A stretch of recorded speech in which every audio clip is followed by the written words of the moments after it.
What is up, everybody? This is Jeremy Sandell. You can find me on Instagram at the Jeremy Sandell. What I'm going to break down for you guys today is really simple. It's how to create an ad and make sure that that ad is driving people to your landing page, right? So I have this actually pulled up in ClickFunnels. It's exactly the same thing in Shopify or any other platform you might be using. And essentially what you want to do is you want to be driving people to a landing page for something specific. Now, in this example, I'm going to be using the landing page for the book that I'm going to be launching in a couple of months. But you could be doing this for car parts. You could be doing it like, Ty's doing this with Farmer's Cart. You could be doing this with clothing. You can be doing this with, a series of collectible coins. There really isn't any one industry that you can't do this for. The main thing to keep in mind is you should be driving people to something specific. If I see an advertisement on Facebook and it's really vague, I'm not going to see it. I'm literally just going to keep scrolling. I'm not even going to notice what it is. It's not going to matter. So it has to be specific. And that has to continue all the way through the process. So one of the things I do in my own agency, one of the things Ty does in all of his businesses is we focus on specific things. People will buy other stuff from you. People will make ancillary purchases. But in order to get them to make the first one, it has to be specific and it has to be geared towards solving the problem that they have, right? So this book in particular, as an example, is all about how to take advantage of the successful marketing campaigns and advertising campaigns that huge companies have done when everybody else was going under during a recession. It's really easy to understand and it's super specific, right? If it's a recession or depression, it's a great time to have a book like this. And that's when you want to be reading this book, right? So very clear what it does, why it does what it does, and what it's going to give you. It's very clear, right? You're going to understand how to advertise to make a lot of money. So what you're going to want to do is, if you see here, this isn't even completely built yet. You guys are the first ones to even see this. And by the time it's launched, it might not even look anything like this. But you'll see this is an opt-in page. So we're going to control and copy that. And then what we're going to do here is go over to my Facebook ads manager.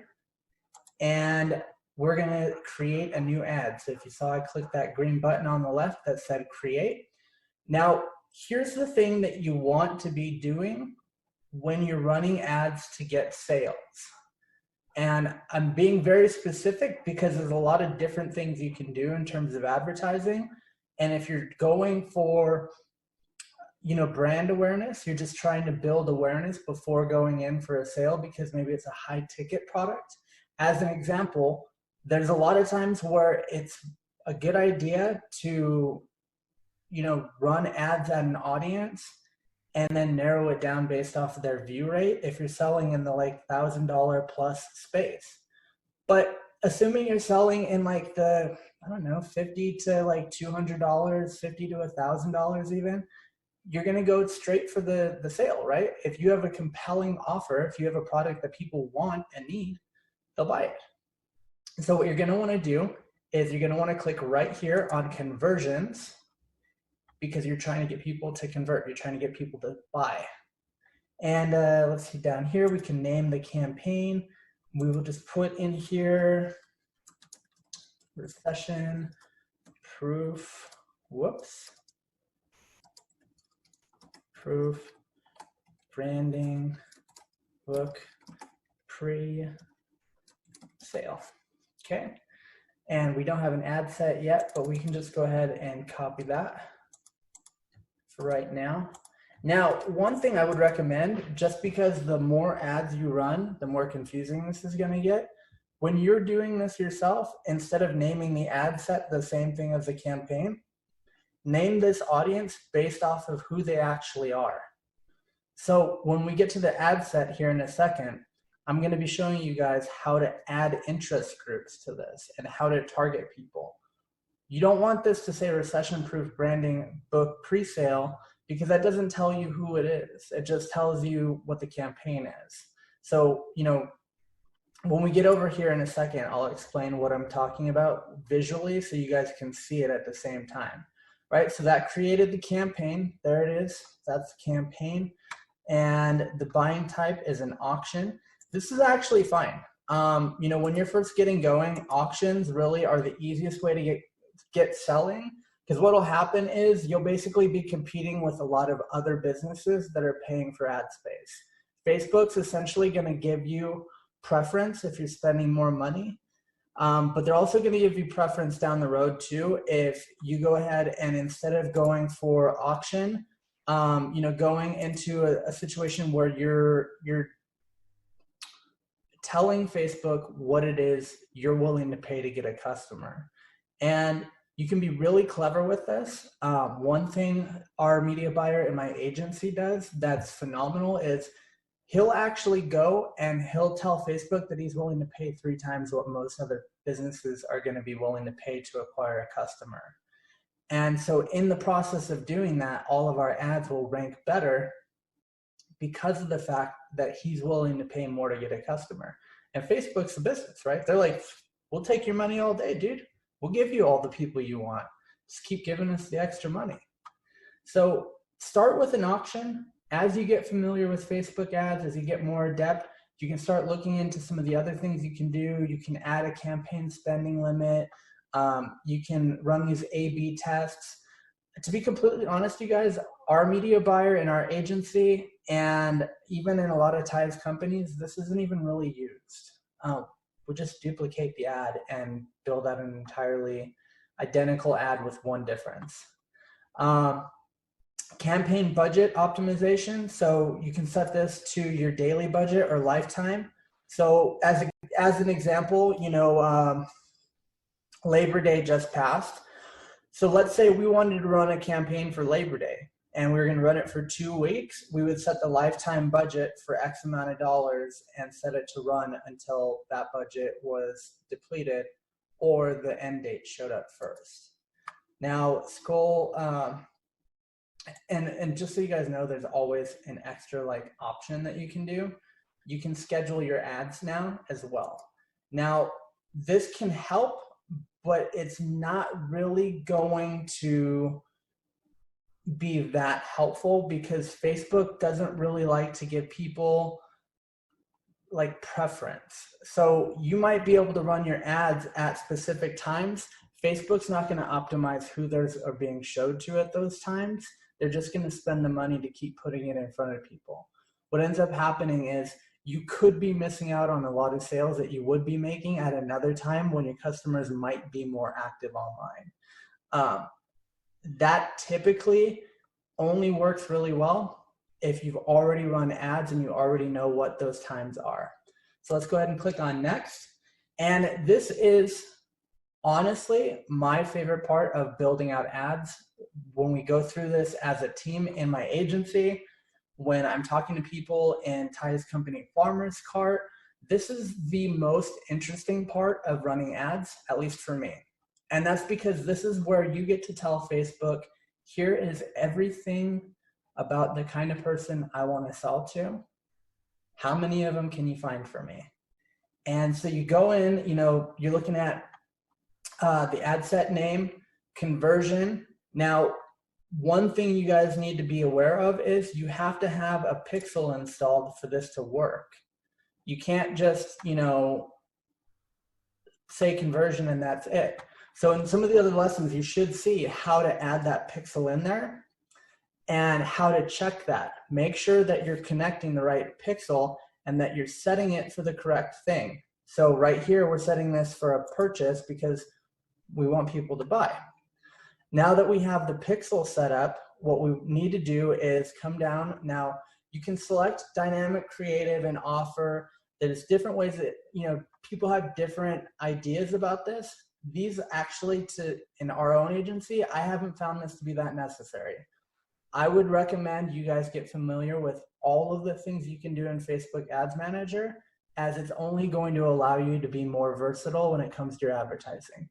We don't typically use it. That doesn't mean we can't. We just don't have a need to. A lot of the clients we work with are selling products that are anywhere from 200,000 to, you know, multiple millions of dollars. So there's certain things that are really important and certain things that aren't as much for us. And we have a lot of different methodologies that we use that kind of make some of this stuff just unnecessary for us. Don't ignore it. Take the time to learn this stuff. It'll only help you in the future. Budget and schedule. Really simple. Start date. We're not even going to set an end date because we can turn the ads off. One thing I would tell you guys is don't turn on ads and then walk away. Pay attention to what's going on. You might start 5 ads all at once. 3 of them suck. 1 of them is okay. You're getting maybe like a 1.5 to like 1.7 RO, return on ad spend, ROAS, ROAS. And then you might have one that's doing like crazy numbers, like a 3 ROAS. You know, every $1 you spend, you get $3 back. And when it comes to your ads, don't leave this stuff up to chance. Like, you have to pay attention. If you want to win in business, you have to pay attention to your numbers. Now down here is what I was just talking about, which is audience. So we're going to throw a bunch of stuff in here really quick because I want you guys to understand how much specificity you can put into this so that you guys are really understanding just how effective you can be in being specific in Facebook. Custom audiences. Actually, we're going to go ahead and change the name. I was looking at the wrong one. We're going to change the name. So here is the basic idea. And then custom audiences, this is where you're adding an audience that you've already created. So you're going to click create new and you're going to click custom audience. Now, if you guys see here, this underneath says lookalike audiences.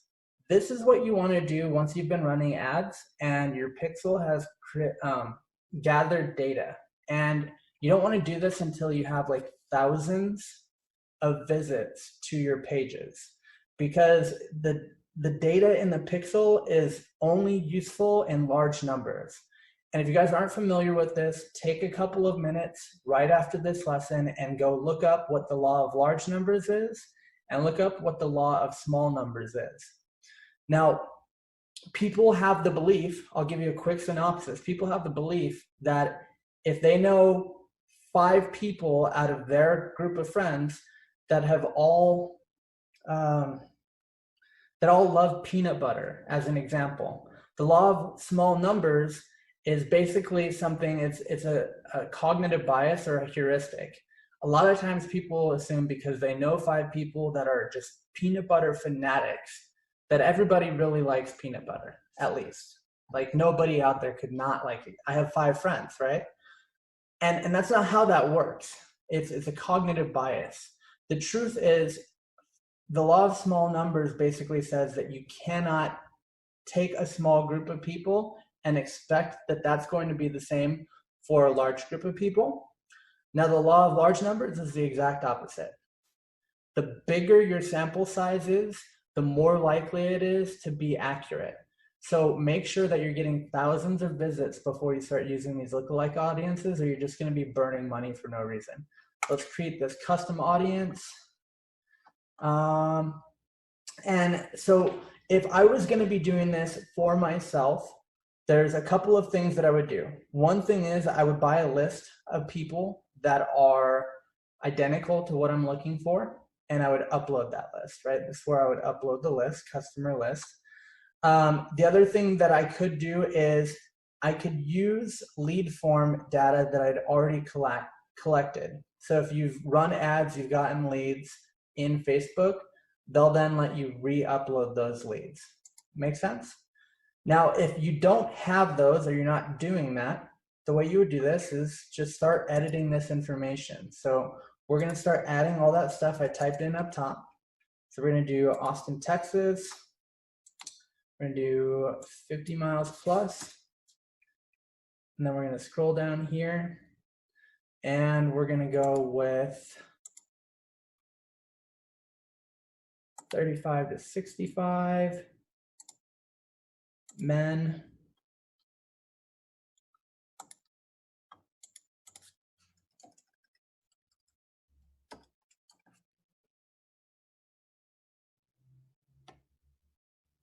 People who are interested in being conservative. Now, if you guys watch, look, I put in one thing and look at all of the things Facebook's giving me. Based off of these couple of things I gave them, Fox News, Rush Limbaugh, likely engagement with US political content, conservative, Fox and Friends. What do all these things have in common? They match what I just put in there, right?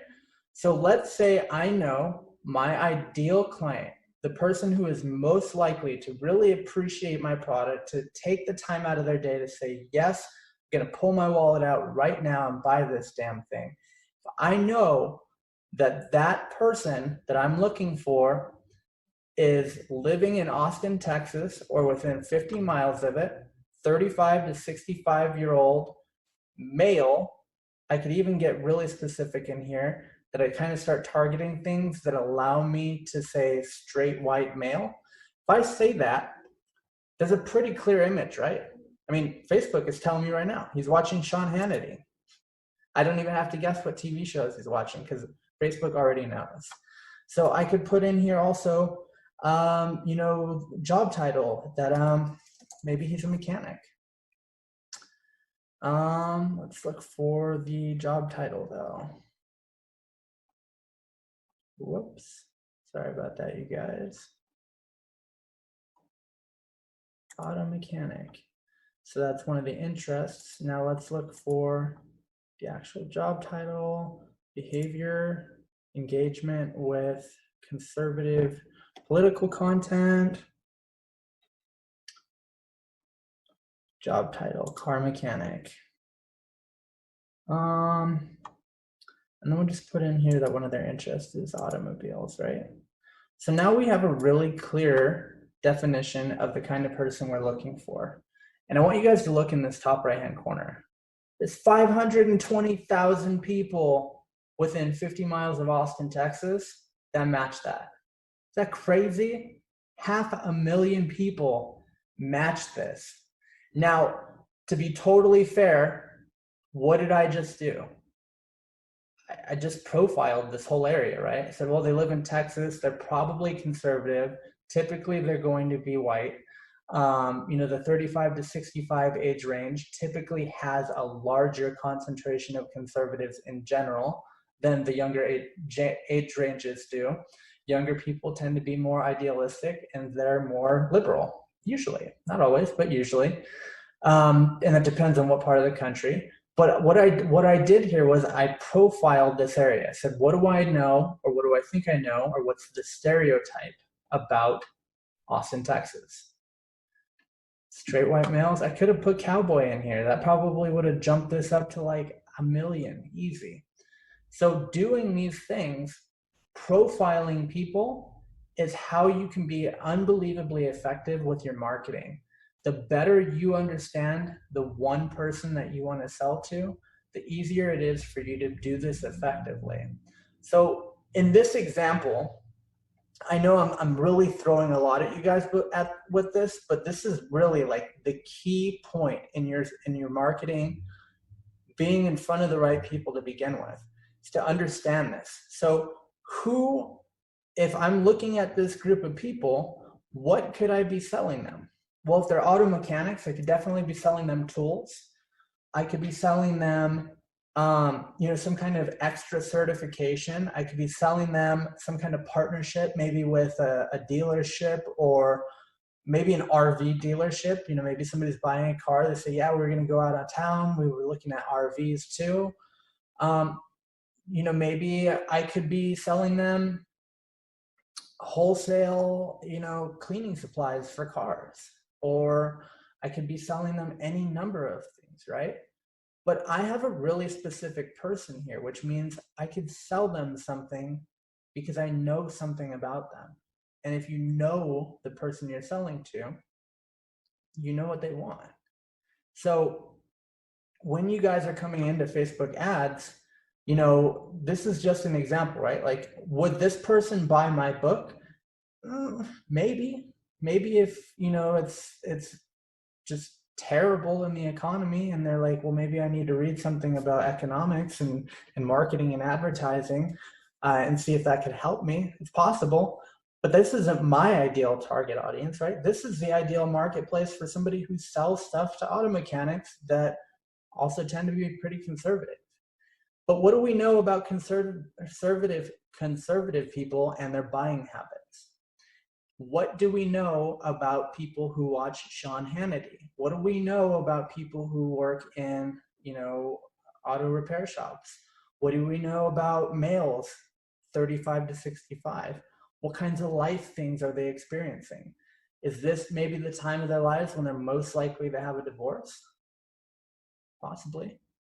Is this a time of their life when their kids are getting older and, you know, their kids are, you know, in that age range that they might be moving out of the house soon? Sure. What else do we know? There's a lot to consider. So you guys have to understand that when you're coming here, you're playing like the big boy game. Like you're not showing up here and just saying, well, we'll just advertise to everyone. There's too many people and you don't have enough money. I mean, you got to be the president to have enough money. And even the president, Donald Trump, isn't even paying for his own campaign, right? So even these people who can afford to advertise to everybody don't do it with their own money. So get specific and ask a lot of questions. Who do I want to sell to? Why do I want to sell to them? How do I best help them? What about them is most important to them, right? So this guy in particular, this 35-year-old conservative male who spends his evenings watching Sean Hannity, spends his days working in an auto shop, why would this matter to him? Why would he care? What are my cleaning supplies going to do for him? Are my cleaning supplies going to help him to defeat socialism in his auto body shop? Are my seat covers going to keep those communists from ruining the leather in their cars? What is it that I can figure out? What is the angle? There's always a way to effectively communicate with people. If you know who they are, you can start really strategizing on that. So I don't want to take up any more time with this. I think you guys get the point. You know, ask a lot of questions when you're going through this as to who it is you should be talking to. Because that's what you're doing. You're having a one-on-one conversation. It's just you can't hear them back if they don't say anything specifically to you or if they don't buy. Now, a couple of things on placements and optimization and delivery. So placements, when we're first starting ads for our clients, we'll leave these as automatic to see where it is their clients are buying from. As time goes on and we start seeing, okay, everybody's buying from stories, everybody's buying from the timeline, everybody's buying from whatever the channel is, we'll switch to manual placements if it's valuable enough, if we're seeing that we're not getting any sales from certain areas at all. Now, optimization and delivery. This is what I was talking about earlier, where you can get really creative. So right here it says the lowest cost, if you saw that, the lowest cost bid strategy doesn't have a cost control. That's what the default is in Facebook. Now, you can change this that you're basically paying whatever you want to pay.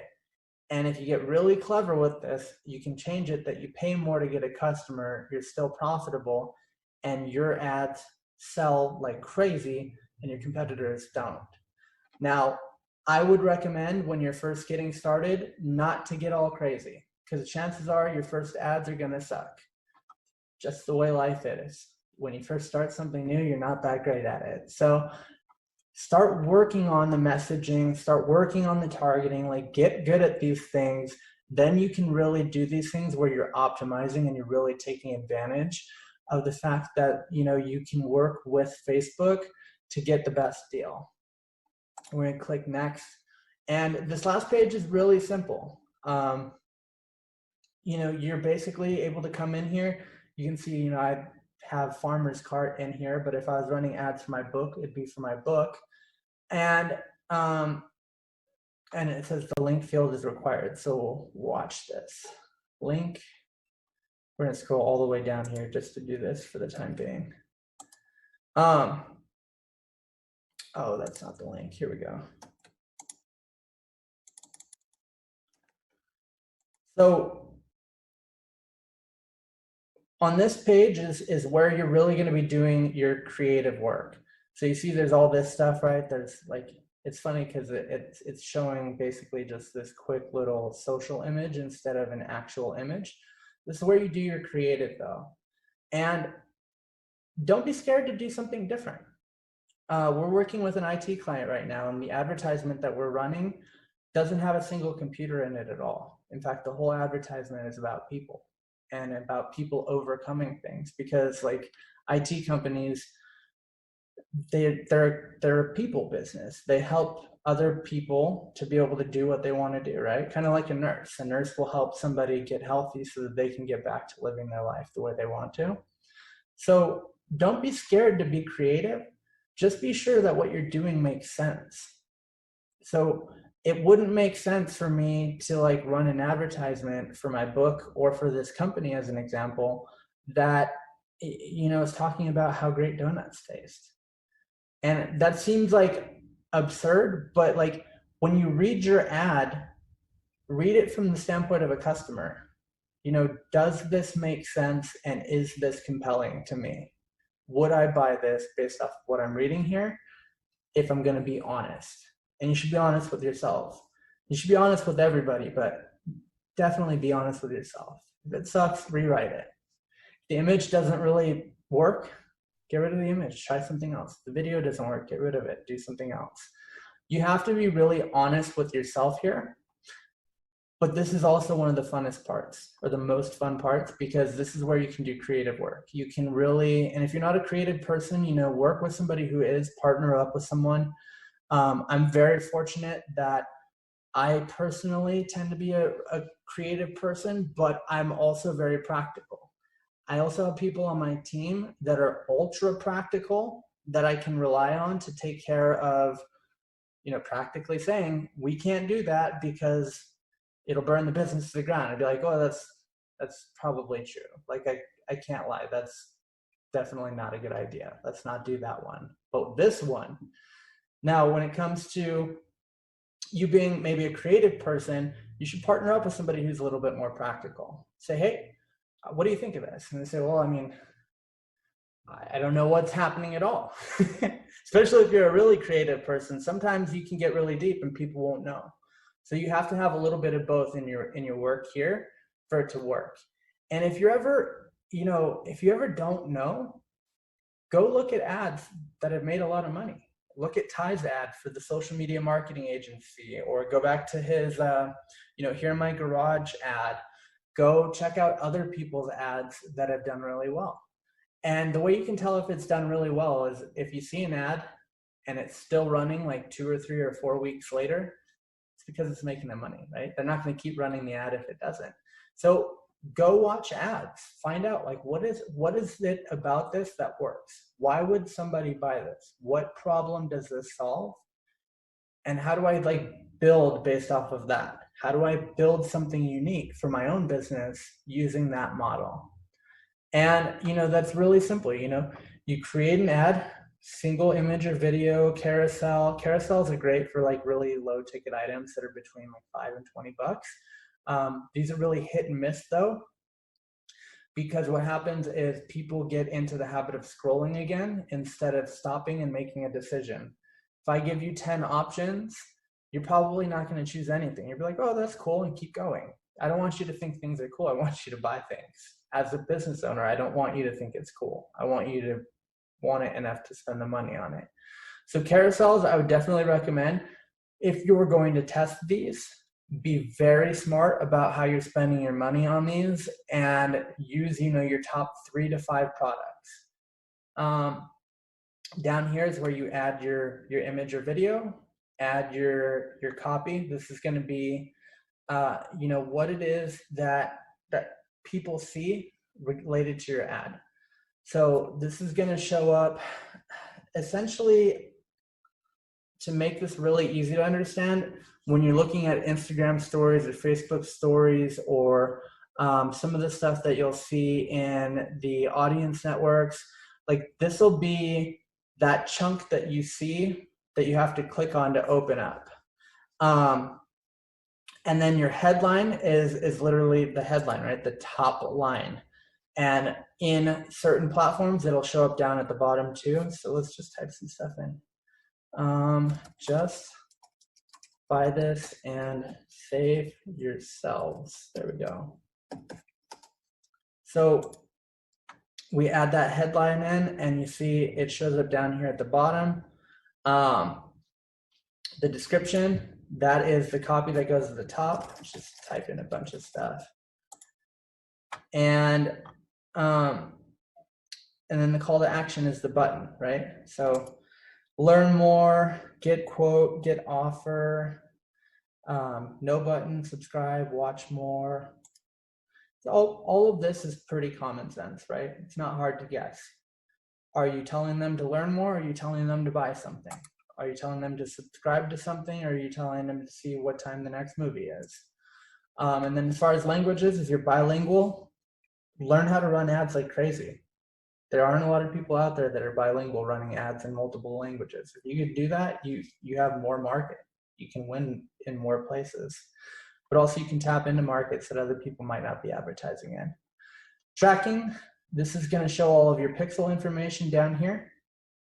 And that's basically it, you guys. I mean, some of the things you can do, you know, setting up app events. If you look here, this will actually give you a thorough explanation of how to do this. And then you can utilize that as you get more effective at running your ads. But like I said at the beginning of the video, you guys, you know, you can find me on Instagram at Jeremy Sandell. And if you have any questions or you run into any problems, feel free to reach out.